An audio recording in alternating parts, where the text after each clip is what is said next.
presentamos la entrevista a Freddy Mendizábal, quien nos cuenta sobre los cambios en la escena musical boliviana y su trayectoria en la música, desde sus inicios con Secuencia Progresiva hasta su actual banda Aymuray.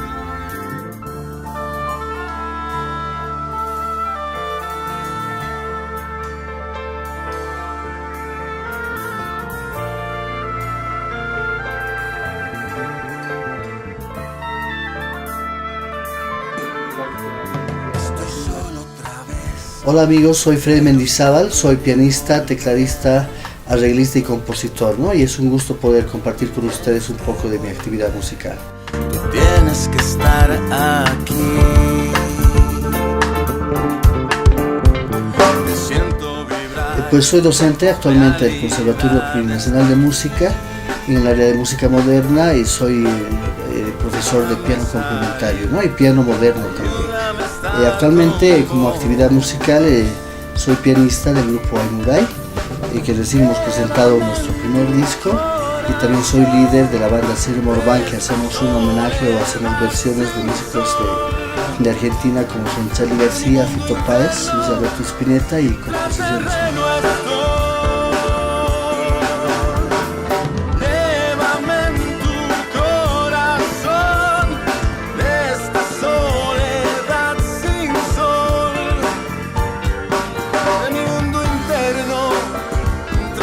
Pues con esta banda, Secuencia Progresiva, son de los hermanos Torres, Amílcar y Luis Torres, que son ellos de Villarmonía, ¿no? Ellos nos han convocado a músicos de acá del Alto, que hasta el principio de la banda pensaban que era un grupo del Alto, ¿no?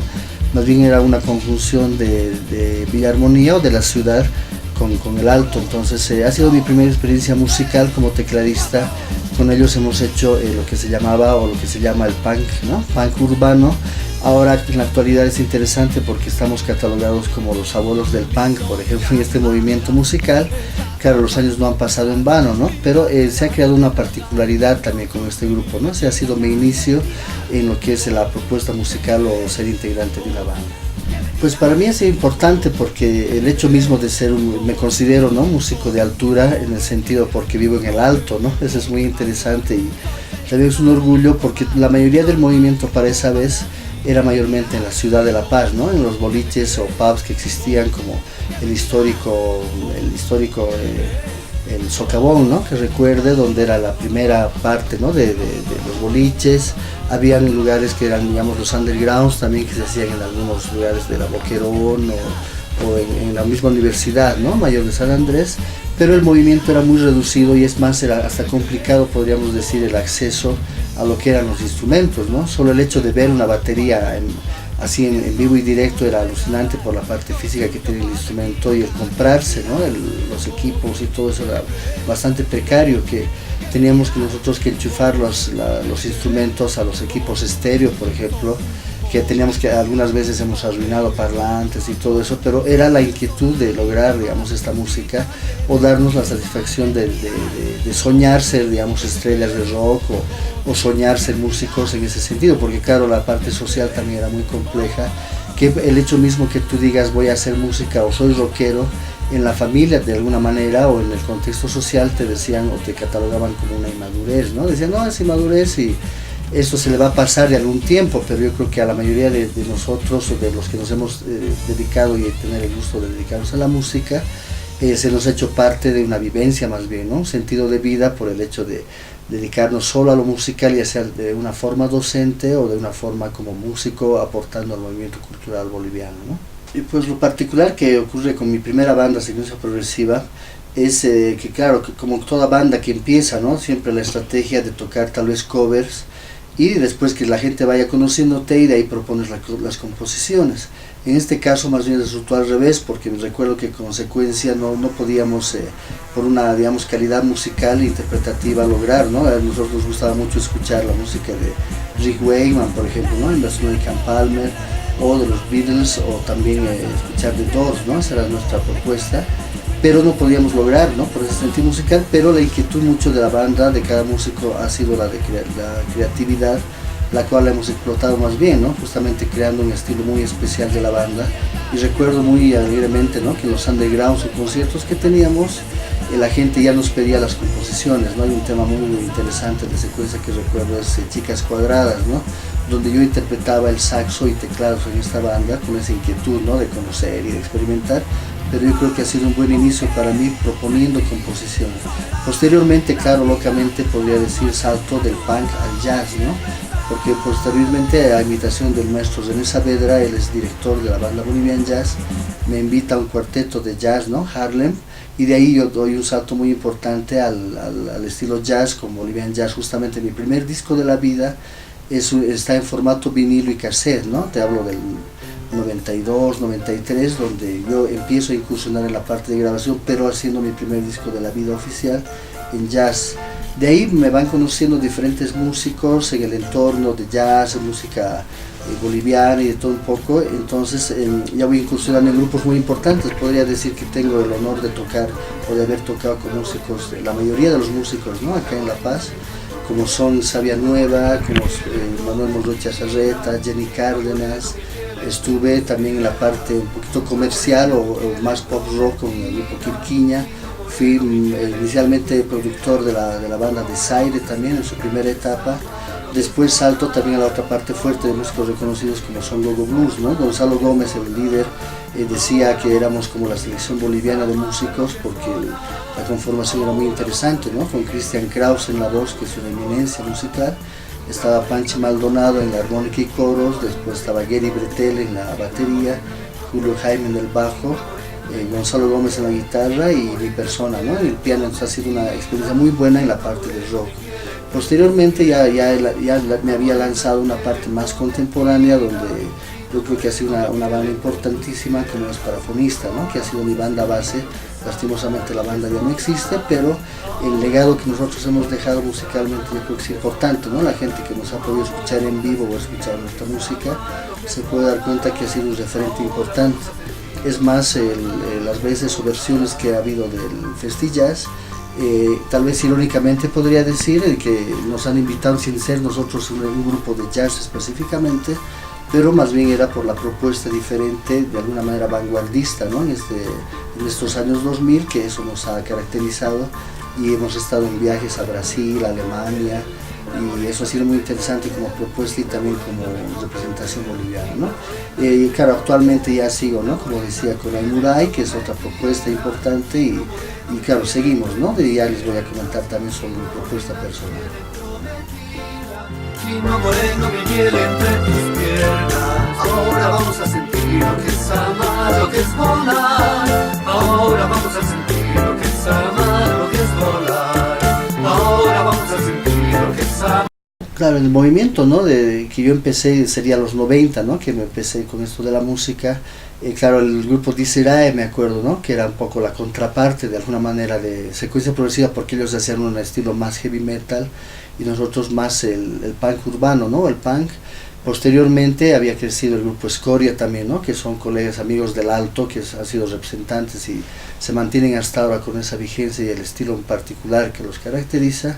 Y también yo creo que consideramos muy fuerte la etapa de 90, porque en el sentido de las bandas fuertes, el grupo Octavia, por ejemplo, ha marcado, ¿no? Hasta ahora siguen tocando. Después personalmente me gusta mucho el aporte que hizo Grillo Villegas con su estilo, que no ha sido como comercial, pero ha sido más bien comprometido, y eso le ha dado a él también esa diferencia, ¿no? De la calidad que él realiza en la grabación de sus discos, la calidad con los músicos que trabaja. Entonces ha sido un buen referente, ¿no? Como parte de propuesta musical.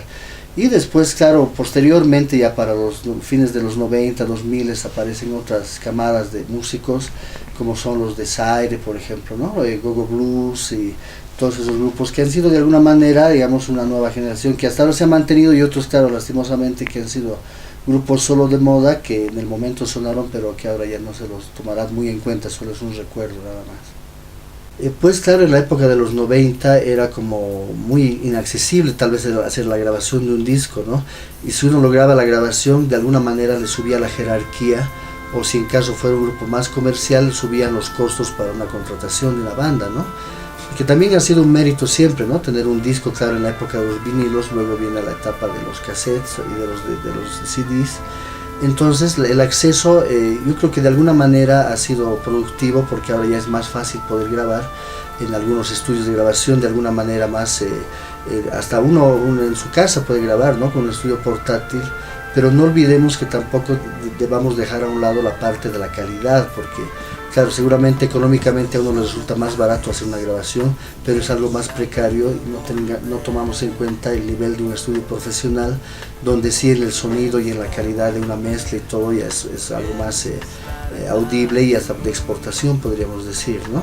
En la primera época, claro, como decía, ¿no? El entorno no era muy grande y era más como ciertos sectores de músicos en los cuales más bien había un cierto recelo, ¿no? De músico a músico, digamos. En mi caso, si yo soy pianista y había otro pianista que estaba en ese entorno, se veía de alguna forma competitiva tal vez, ¿no? Como quién es el mejor, y eso yo creo que ahora más bien sí ha cambiado, porque ahora es como un entorno, un equipo de trabajo, podríamos decir, de músicos que sí se apoyan. Por eso tal vez ha surgido más este movimiento de conciertos donde hay diferentes bandas y, digamos, pueden ser diferentes estilos o eclécticamente una mezcla, ¿no? Pero que ya hay más apoyo como un entorno de músicos, ¿no? Eso yo creo importante, que antes no existía, o si más antes por el hecho de no mucha capacidad o no mucha oportunidad de mostrar composiciones, más bien los músicos nos dedicábamos o se dedicaban al hecho de los covers, ¿no?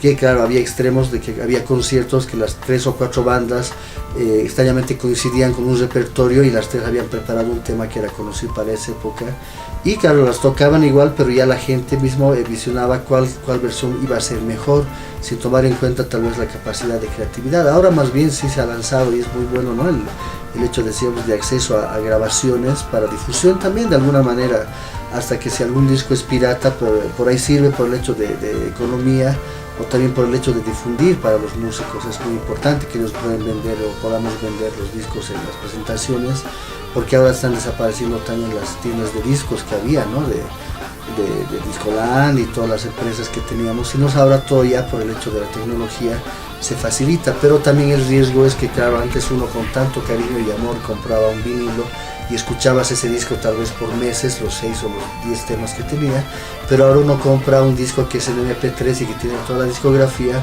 y lo único que hace uno es dispersarse y escuchar y sipear todo, ya perdiendo, digamos, la delicadeza de escuchar la música, digamos, con cuidado, o escuchar un primer disco solamente en los temas, ¿no? Hay unas cosas, o sea, hay pros y contras de alguna manera, pero podría decir que el movimiento musical en general sí ha crecido, hay más acceso y también hay más producción de diferentes estilos de música, ¿no?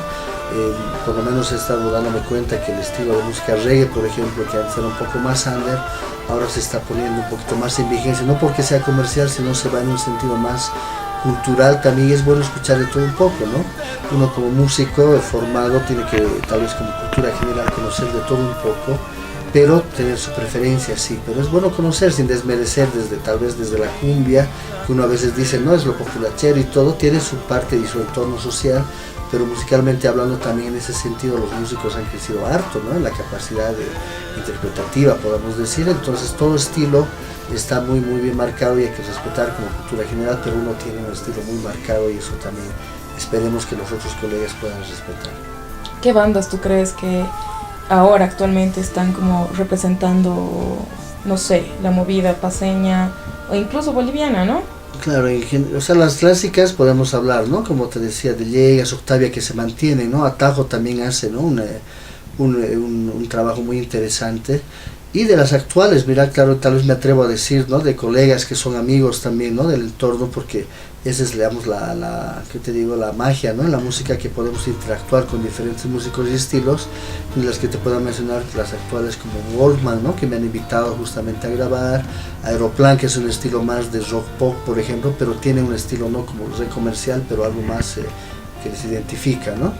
Y eso es bueno, ¿no? Después puedo hablar un poco de mis influencias a nivel muy general, también aprovechando, ¿no? De compartir con ustedes, que me ha agradado mucho la parte más bien, claro, he tenido esa oportunidad de hacer jazz, hacer música fusión, pero me he un poco involucrado más en la parte emocional de lo que es el rock latino, y por qué no decir, digamos, la influencia fuerte del rock argentino, ¿no? Con los maestros Charly García, justamente, Spinetta, que también a la par he tenido ese gusto muy enorme e inolvidable de conocerlos personalmente. Eso creo que me ha marcado, pero es conocer a los ídolos de alguna manera, pero también centrarse en ideas que no podría ser una sombra de alguien que ya es importante, sino más bien eso me ha motivado a conocerme a mí mismo y poder plantear también mi trabajo musical, ¿no? A raíz de eso y en esa emoción, claro, ya tengo 2 discos como solista. El primero es El Mundo Interno, que lo he editado en 2006, justamente con este año se cumplen 10 años, entonces es un buen motivo para recrear y volver a tocar seguramente esas canciones. Y un segundo disco que es El Mundo Interno, perdón, El Intraterreno, que lo hice entre 2013 y 2014, que claro, ese también es una continuidad de un trabajo como creatividad y composiciones. Yo creo que eso es importante, ¿no? Tener una personalidad como músico, tener las influencias obviamente, pero no como querer parecerse a eso, sino agarrar las influencias, como que digerirlas y lograr una cosa que sea muy personal, ¿no? Justamente acá es el primer disco, que es El Mundo Interno, y este es El Intraterreno, ¿no? Los dos grabados en el estudio de Pro Audio con el maestro Oscar García. Pues también uno con la música nunca termina de proponer, eso es yo creo lo importante. Podría compartir también la emoción de que, como dije, ¿no? Son los 10 años del Mundo Interno, eso me motive para también seguir creando y quién sabe este o próximo año logre un tercer disco. Y otro muy importante es el acceso con un músico argentino que se llama Patricio Villarejo, el cual me invita de alguna manera como pianista honorario de la banda Kashmir, que es una orquesta de cuerdas, que ha tocado con el maestro Charly García en el Teatro Colón hace 3 años, y eso me enorgullece, ¿no? De alguna manera como una representación boliviana, porque ya estamos como planificando un encuentro, ya sea acá o en Argentina, para interactuar, ¿no? Tuve el gusto que él grabe en alguna composición mía el cello vía internet, entonces eso yo creo que también motiva para seguir proponiendo, ¿no? Y aprovecho de agradecer a todos los que me están viendo y también un abrazo especial a Don Pata y Pedro, ¿no? Estamos en contacto, simplemente say no more. Chao, chao.